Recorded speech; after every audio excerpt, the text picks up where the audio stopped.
think there was a very clear strategic goal that Saudi Arabia were very likely to sign the Abraham Accords, and that was a game set match for Hamas against Iran. And Hamas, if Saudi Arabia came in with Israel, that would have caused a catastrophe for Hamas.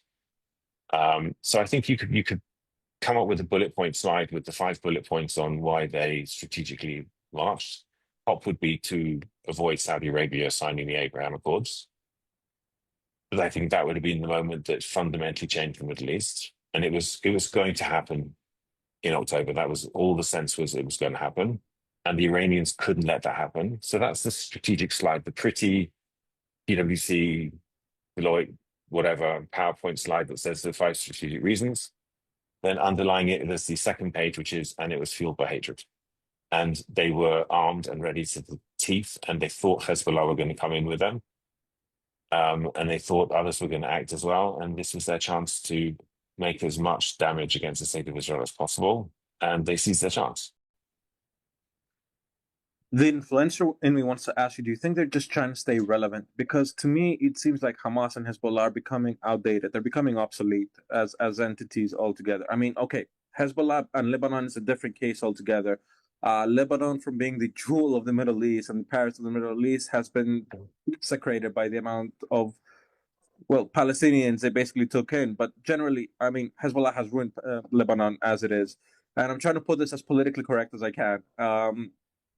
But do you think these organizations are becoming obsolete, or will they eventually become obsolete? So I studied political science at university. Okay. And everything talks about progress. And I remember the famous quote when I was at university in the 90s, where Francis Fukuyama said, the end of history is coming. And you could only have guessed. I don't believe it's becoming obsolete.